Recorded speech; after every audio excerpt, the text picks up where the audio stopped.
made an agreement to get rid of some stuff today. I've been a pack rat, mostly dealing with course completions and other paperwork, certification notices that don't matter anymore. They just don't.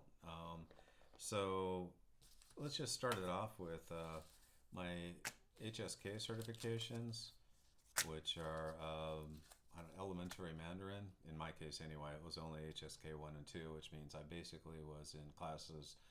The first one with a lot of kids who were like 6 to like 10 years old in the first row, and the second row were people that were usually first year of college.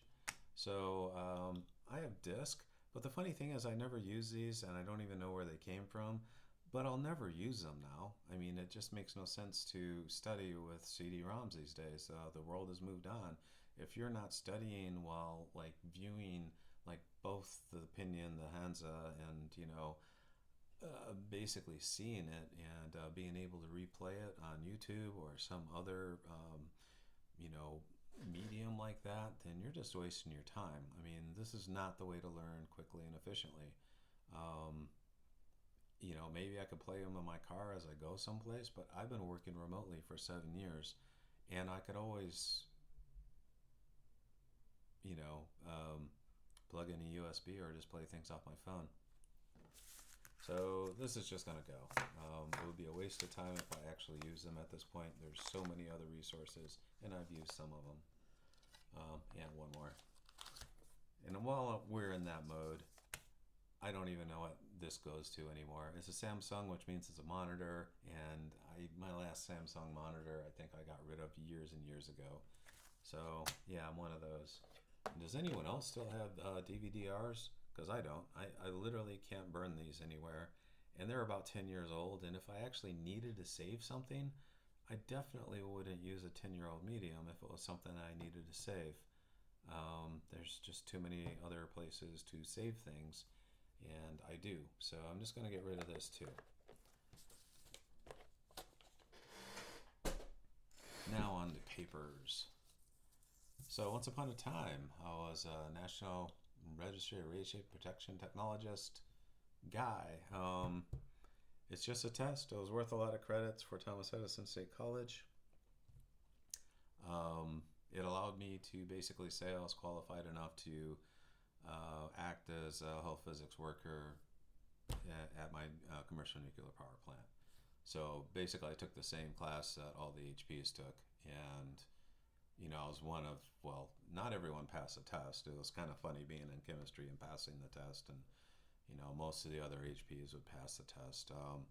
But it's just a test. I mean, it was a good class, and the knowledge is useful for a radiation protection technologist. So, but it's 1992 is not yesterday, and it is not useful to me now. If I had to do anything with health physics, I would have to reread Golnick, and I'm not even sure those books are still the ones. In fact, they changed the units since I was a HP tech. I was a Rim and Röntgen man, and apparently they went full in on Sievert somewhere along the way. Okay, so basically, what's a 10 CFR 5059? It's essentially tech writing for a very specific purpose to write safety evaluations. There's no reason for me to keep this piece of paper. It was, I don't know, it's something I had. This, I had to fly to San Jose from Mississippi for a training class with GE guys who created their own company in a small little office and provided training for nuclear power plant chemistry technicians, whatever you called them. In my case, I was called a radiochemist, but and we tried to be somewhat professional. And there's a lot fewer of us than normal. But anyway, so I went to this class. It was cool. These guys were very knowledgeable. I was very happy to go.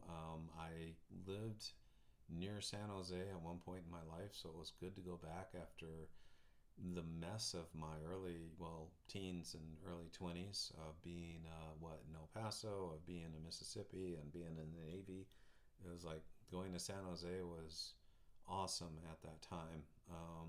Granted, still wasn't perfect in '92, but compared to what's happened in most of the country, this place was paradise in '92. So I was in the Navy 6 years, enlisted, engineering laboratory technician, got out as an MM1SS.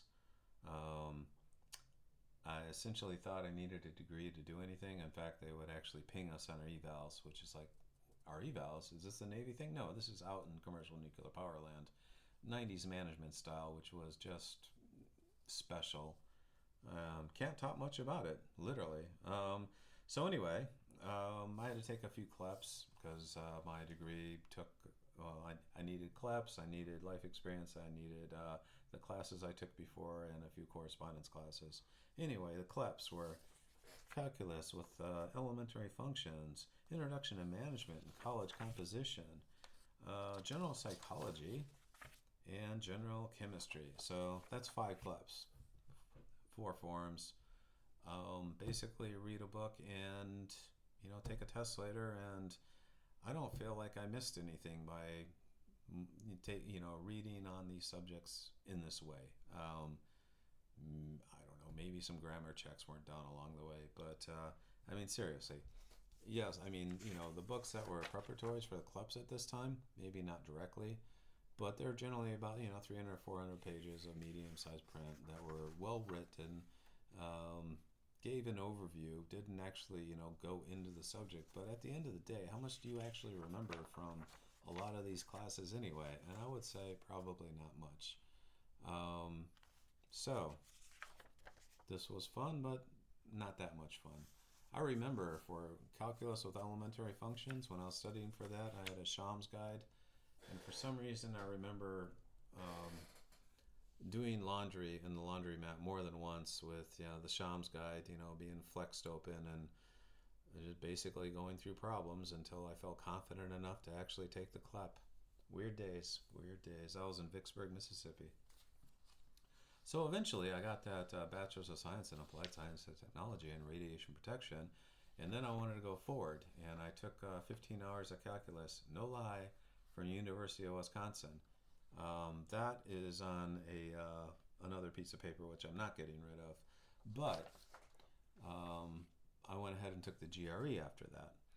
And since I drove from Matagorda to Houston early in the morning after being cycled, I started doing atomic hit drops about, toward the last part of it. So, I was in the 89th percentile, the 93rd percentile, but then the 29th percentile for like problem solving spatial analysis, which is pretty funny because usually that's my bailiwick.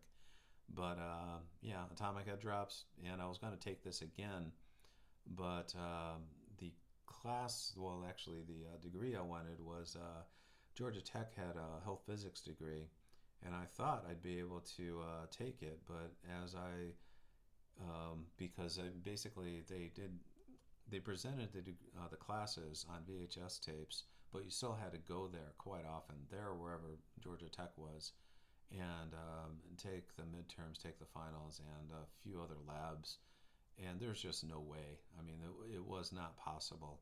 So the world did not get another health physics, professional, I guess, at this point. Not sure what I would have done with a master's in health physics, but the strange thing is a friend I lost track of ended up getting a PhD in health physics, and apparently he lived a fairly interesting life. So maybe there was something to be had there. I went a different path. Later got a master's in computer science.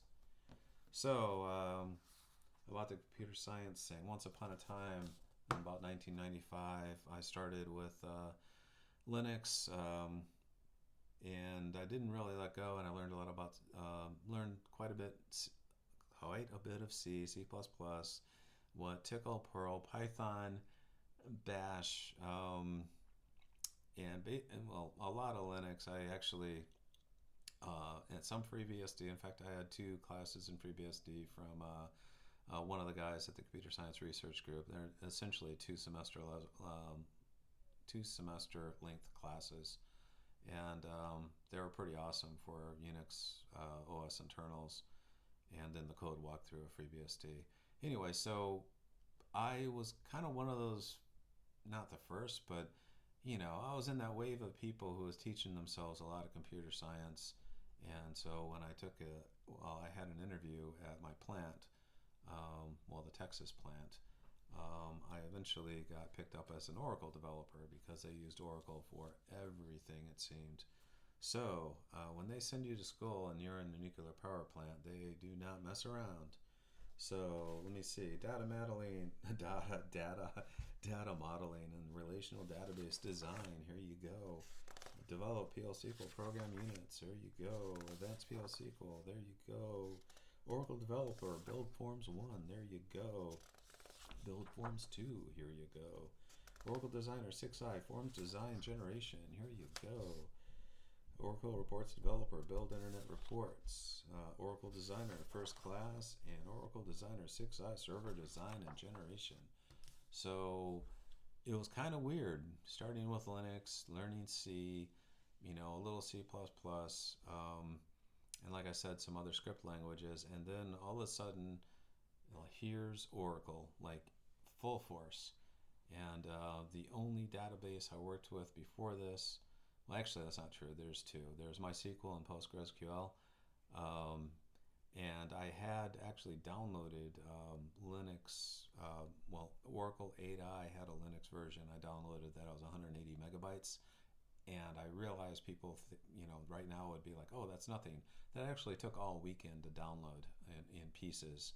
And got that together, got it loaded up on, I guess it was Red Hat at that time. I'm not really sure. But the funny thing is I had it all up and going, and it's like, okay, I'm underwhelmed. I mean, I can do the same thing on MySQL or PostgreSQL, and it doesn't take this long.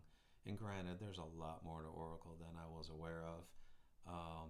But yeah, it's big, and at that time, if people needed to, squirrel away data and essentially tell everyone that, hey, this data is taken care of, they did not use MySQL or PostgreSQL at that time, that would be career suicide. And it still might, but we're talking about nuclear power, records keeping, safety applications, actually non-safety applications too, but things are expected to work. Anyway, and so Oracle was a big deal back then. I guess it still is now, of course, but Larry's on an island at the moment, or maybe at the moment. He still owns the island. So this didn't really go anywhere, though. Let me actually finish something. So when I got that, as a way to say, hey, I'm serious about this, thank you to sending me to all those classes, I started taking all the certification tests. So I'm not going to actually call these out. Nah, sure, why not, though? Architecture and administration, backup and recovery, network administration, PL SQL program units, develop those. Developer 2000, build reports, literally a quarter century years old. Developer 2000, build reports 2. Build forms 1. Oracle SQL, PL SQL. I ended up getting a certification as a developer. So I was an Oracle 6i developer certified. I'd have to find the cert somewhere, but certified developer for Oracle forms and reports. I didn't quite get the Oracle administrator. I had, I think, 4 of the tests done, and I failed the 5th, and I just never went back. I figured I'd get it later if I was actually an administrator, but I'd learned a lot along the way, but those weren't the classes that I was actually that I actually took. So I learned what I learned, and I moved on with that, and I was only in this space for 2 years. And the funny part is most of the time I was integrating, in the sense that they had all sorts of other programs that needed to integrate with our Oracle forms and reports, and actually on a device or two too. So I did that, and so I went through all this, and while it did teach me quite a bit, it's funny that I never used like 2/3 of this, just due to the fact that they brought me in to be the duct tape guy. It seemed it's like, oh, we need X to work with Y, and and make it work with C2 while you're at it. And okay, I got it. I'll do it. And I did. Um, so there was a friend of mine there who wanted to take the Java cert, and so we did. And the funny thing is in my second try at it, I actually failed the first one. I knew C++ pretty well, and I figured, okay, Java is much simpler. How much do I actually have to study for this? I also didn't have a book for 1.4. I had a book for 1.2, and it was one of those big black Cybex books. And so I used that, and I went to the test, and I missed it by like a point, if I believe, if I remember. But then, took it again. I got slightly better, and it was like, well, I'm done with this for a while. The funny thing is I actually took another cert for Java 8, but I haven't seen that form. But anyway, so I'm going to get rid of this one, though. I don't think anyone's ever going to care if I certified in Java 1.4, and I really don't need to see the form again. So I said I was a systems integrator, and this is strange. And the reason this is strange is because this is the beginning of people trying to solve their automation and administration problems with a general framework. And so, I mean, this is like a miniature CMS kind of. Using Java at that point, yeah, RMI was kind of a big feature, and so were applets. So, yeah, I actually programmed applets before, or at least, well, I have. And so anyway, I was in on the start of eProcess. Um, Also integrated Panagon IO system admin, basically FileNet. So a lot of the drawings and documents that are very important get burned to well, they're an image, and they get burned to essentially something like a CD-ROM, and except it's huge and it's got a lot more multiple backups, that kind of thing. So they burn it, they keep it, and the document's pretty much there for life, or at least as long as they needed it. And so I learned how to use that system too, and integrated, well, Oracle with this system. So what else? All right, so here's the big certification for 1.4. You saw the test results. This is the actual form. It's kind of cool, isn't it? I mean, here we have Sun certification. So back when Sun was, well, Sun was cool, man. Yeah, I have more than one exposure to Sun systems at that time, and it seemed like the adult Linux at that time. And I mean, I'd seen Apollo machines and HPUX machines at that time too, but my favorite were the Suns. So somewhere along the way, I got hired in as a consultant for Redwood Software, which basically just did automation. So they would sell enterprise job schedulers, and these job schedulers needed people to implement them on whatever systems these people had. And in a lot of cases, that just meant, hey, implement your system, change their K-shell scripts, and unless it was Windows, in which case, batch programming. But anyway, I was a top consultant for 2007, but that's a farce, because the only other guy in the Americas at the time, and this is for the Americas, was in Quebec, and he could only be in the United States a certain amount of time and to work. And so I basically did a lot of work for him, or for the company in the U.S. So no one could actually beat my consulting hours in the U.S. by default. But still, I flew all over the place, so it was still kind of nice to get some recognition. And hey, it's colorful, right? I mean, later they hired a bunch more people, and it's a bigger company now. It was kind of fun being the only consultant from the U.S. working in the U.S. though. One more funny one. I am not the biggest fan of Microsoft usually, especially not back here, but PowerShell is a step up from batch scripting by far. You know what I mean, DOS, batch shell, whatever.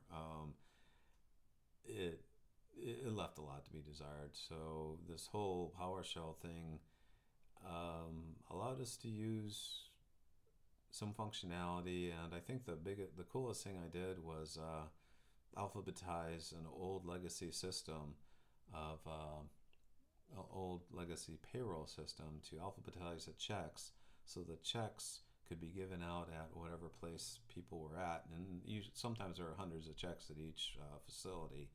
And if they're alphabetized, you can actually hand the checks out quicker to people. I know that sounds so small, but it would keep the people that receive the checks from having to actually alphabetize them because for some reason they didn't have that functionality before we tied in and put a script in that actually did it for them. Sad, isn't it? Well, this is all I have at the moment. I'm going to get rid of these, shred them. It's there are stories to tell, but it's not the life I'm ever going back to. I mean, even if I use PowerShell, no one's going to care that I had a class for PowerShell too, and I really shouldn't either. I mean, part of my job, while it's still my job and profession, is to stay pretty current in anything I do, and I don't have to go back and look at things like this to try to tell myself that I'm a professional. Especially in this case, from this is 15 years old. Who cares? Um, all right. Well, hey, like I said, I'm a pack rat of these things, and this is my way of saying goodbye. I've said goodbye. Have a good day, everybody.